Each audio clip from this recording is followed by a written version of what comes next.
This week's podcast is brought to you by Maximum Elevation Off-Road. This is an amazing place. It's also one of my probably many jobs. I enjoy working there a lot. It's a lot of fun, but they also support me in my other endeavors, aka this podcast. So thanks, guys, so much for supporting me. Thanks so much for being a big part of Paris, Texas. And if you guys have any needs for off-road accessories or any kind of builds you're looking for an off-road vehicle, go check out Maximum Elevation Off-Road. And let's get this thing started.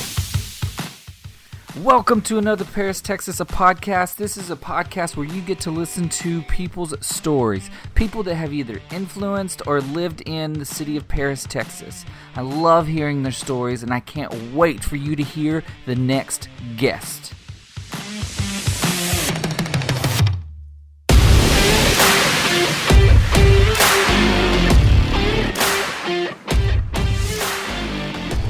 This week's guest is none other than a good friend of mine, William Walker. What's happening? What's up, dude? Not much, man. So I kind of start off most of these with the similar question. Where are you from?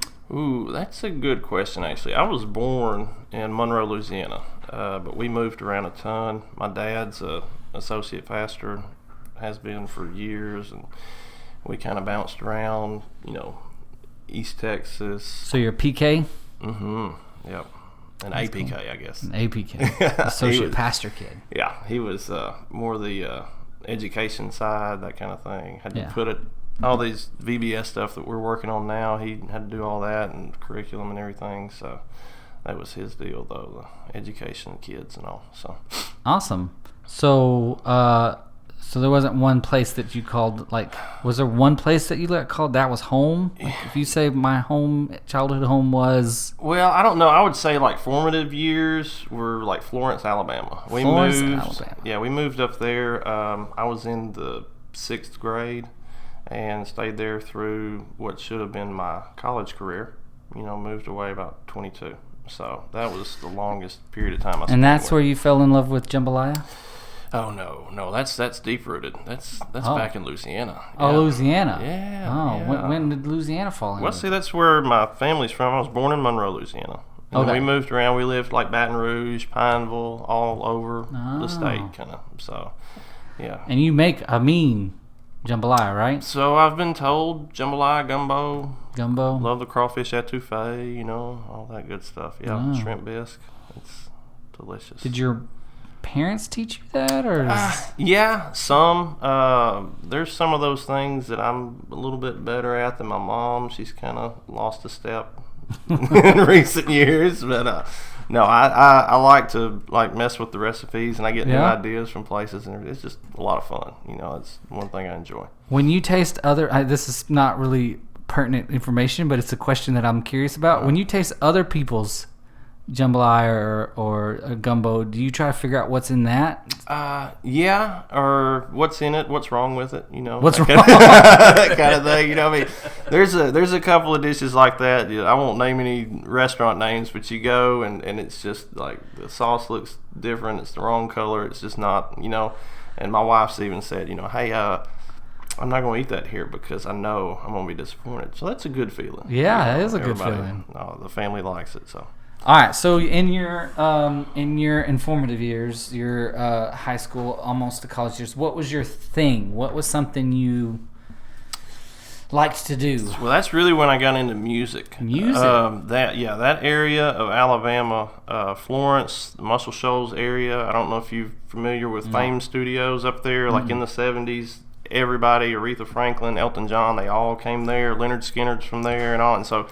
In that area, everybody plays music, it seems like. And all the restaurants have, open mic nights, or they'll have live bands and stuff like that. W.C. Handy, famous jazz musician, is from Florence, Alabama. They have Handy Fest every year. And so it was just a ton of, musical culture, which was a good thing and I guess a bad thing, because there's two sides to every culture, there's always a seedy underbelly, I guess, that you can get caught up into. So when did you start playing, and what did you start playing? I started playing, I started playing trumpet in band in the 5th grade. Okay. And then I got my first guitar my 13th birthday. Okay. And started playing. I was always, I guess, a little behind the curve as far as learning to play. All my other buddies up there, I mean, they've been playing since they were 8 or 10 years old. And so, anyway, I kind of, just really the guitars, that's kind of where that took off, and got used to like playing and singing, that kind of thing. So it was a lot of fun though. So you played through high school. Mm-hmm. There's nothing else. There's no sports or. I mean, I played basketball. Of course, I was in band and everything like that too. But it was never, your focus was music, not basketball. Yeah, okay. Yeah, I'd say yeah. I actually thought, graduating high school, that I was gonna go to college and be a psychologist. Did that for a while. I really liked, counseling, talking to people, but then I realized how much school you really have to get through to actually make any money as a psychologist. And that was kind of a deterrent for me. So, yeah. Pump the brakes. Yeah, exactly. Okay, I don't want to jump forward, but this is a question that just popped in my head, and I really want to know this. Okay. So, we work together at church. Right. That's our connection, in case anybody's curious. Right. And I know because of your daily attire that you have some love for TV shows. I do. Old TV shows, current TV shows. When did that come into play? Like, did you watch them back in the day, or for me, just not to steal your show, but for me, I didn't really grow up with the TV. So once I moved out of my house is when I started figuring out that I loved movies and TV shows and stuff like that. Okay. As a teenager, I remember I was a lot more into movies, I guess, than I am now. But we had, even, like back then, it was like the X-Files. Every time a new season came out, we'd get the box set DVDs and spend the weekend just crashed at somebody's house watching the, and so, we always, like early years, my parents were like a lot of parents, guarding you, making sure, what you were watching, like Simpsons was bad and stuff like that, and so some of it, like, I didn't get into until later, I guess, but I've always loved TV shows. I love comedies and stuff like that. Yeah. And so, like, I like to kind of wear them, my T-shirts and stuff. Like, I find these cool T-shirts that have those. Now, did you start that, or did someone start gifting you? No, I guess maybe so we started shopping like at Target, and they'd have cool band shirts or cool, gimmick from a TV show, that kind of thing. And then I found a couple websites that have killer stuff that you can get, whatever graphic printed on whatever color and that kind of thing. Yeah. So just kind of mix it up. But they're always coming out with new stuff, and it's kind of funny.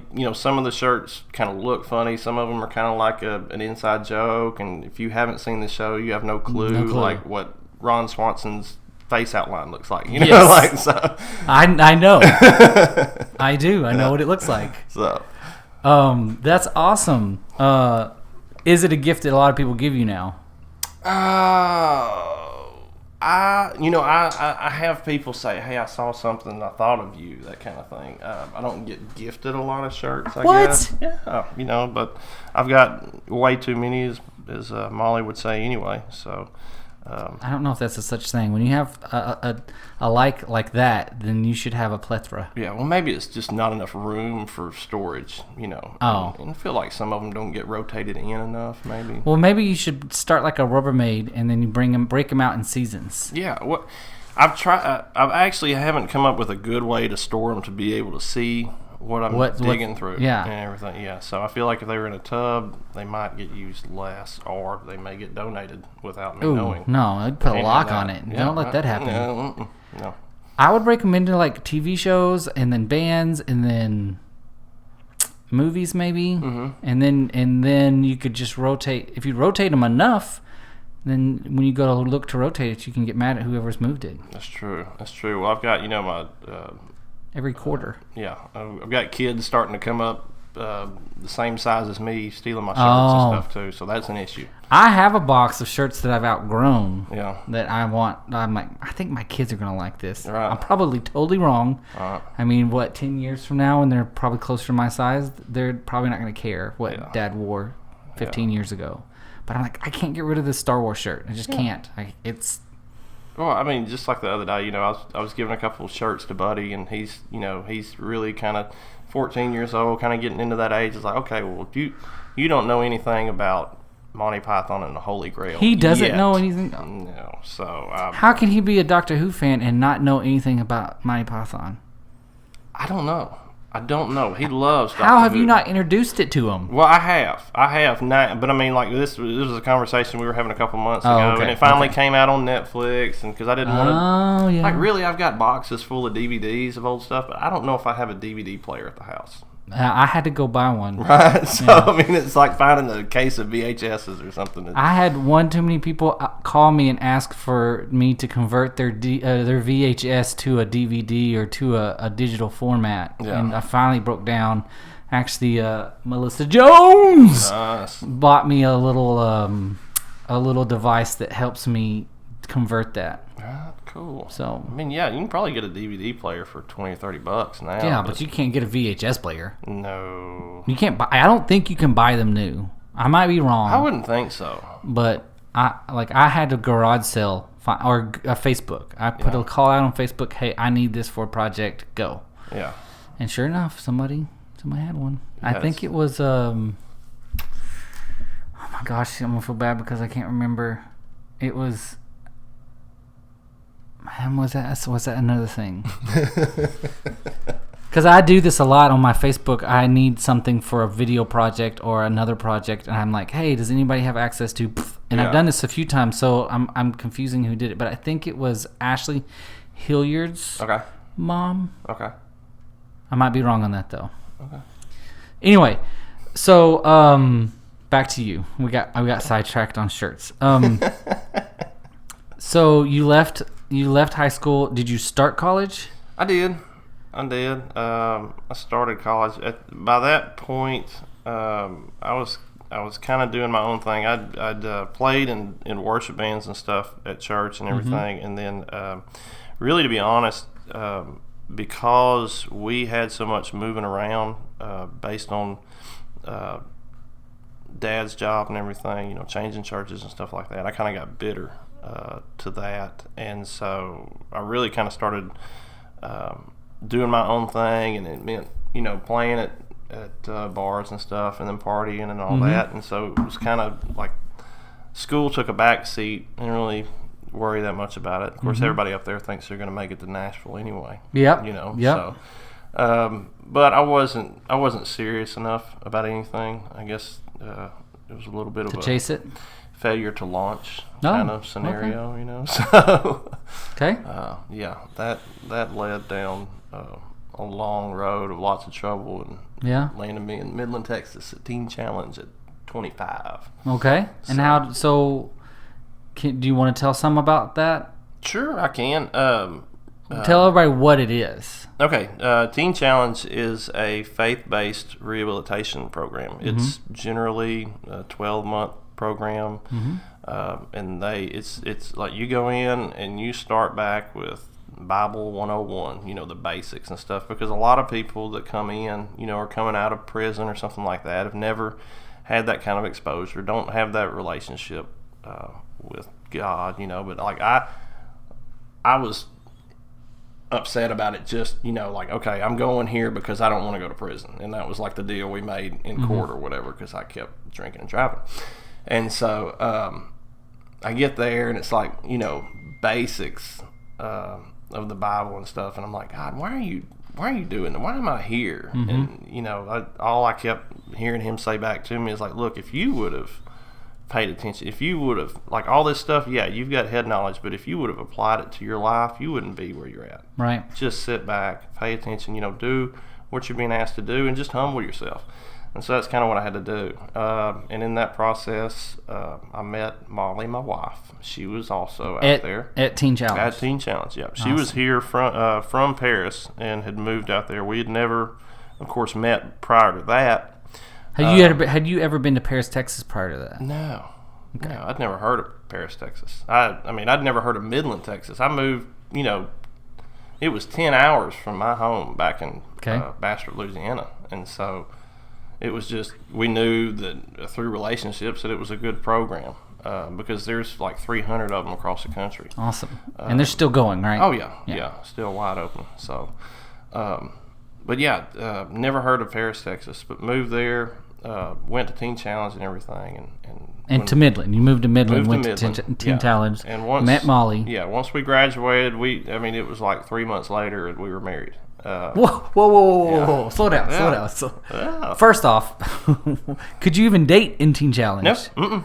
So, so was there some underlining things happening, or like? Well, all right. So, like I told you, I'd been in worship bands before and played music and all that. Well, when I got out there, they had a praise and worship leader there, but after a month, he left, and they were just high and dry, and so they said, "Hey, we're going to put you in charge of that." I'm like, okay. I mean, I guess good behavior. I knew what was going on. I knew how to act right. I wasn't causing a scene, so it just kind of developed from there, where it grew into a staff position and all that. So, oh wow! So you eventually got on staff. Yeah, we both did. So it was kind of funny the way the program's set up. The last 3 months of your year are like a reentry phase, where you get a job, or you learn how to reenter society and be a contribution instead of a detriment, that kind of thing. And so your job was being on the worship staff. Yes, I was a praise and worship leader out there. We traveled every weekend and went to different churches and shared and did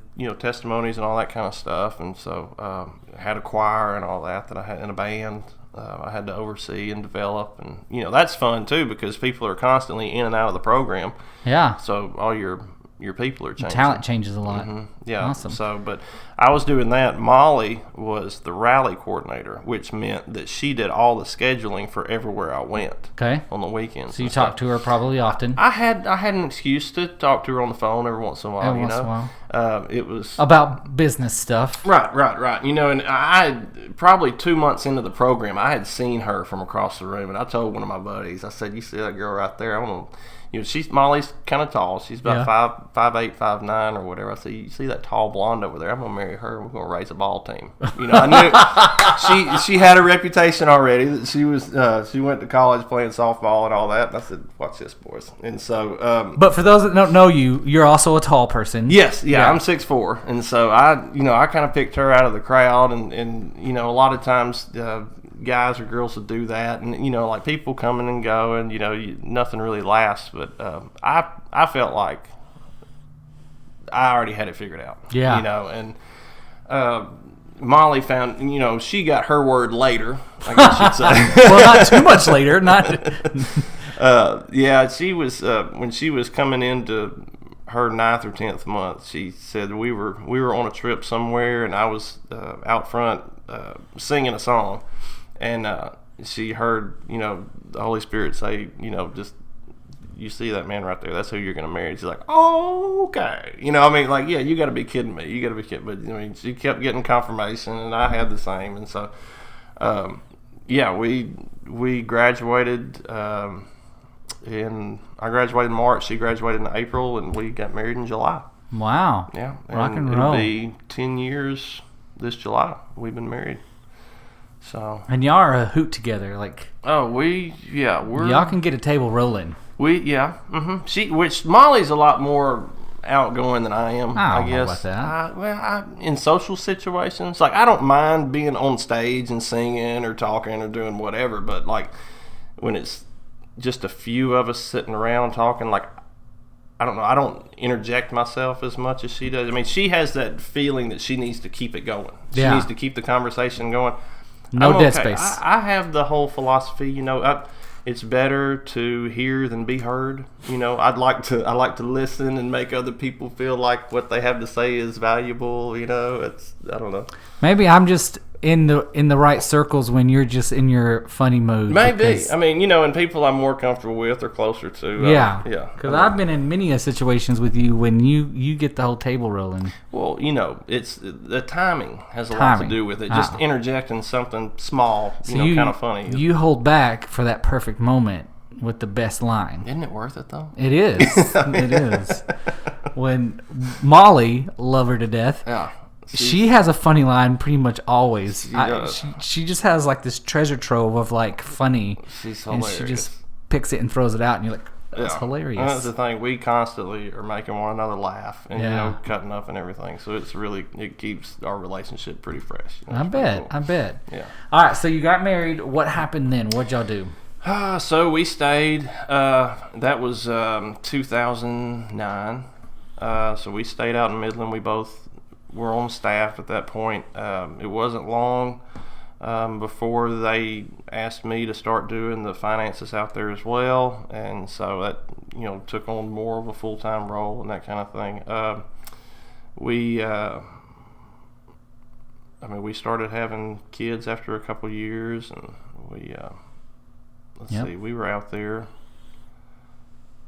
6 or 7 years, I guess. Wow. On staff, because we moved back at the end of 2015.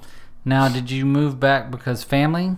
Yeah. So Molly's dad had been in kind of poor health, really, ever since I'd known him. I know he had health complications with hepatitis, and then he'd had some liver cancer and stuff. And so he had surgery September of 2015, and just never got released from the hospital. And so by the end of the year, by Thanksgiving, we knew we're going to have to,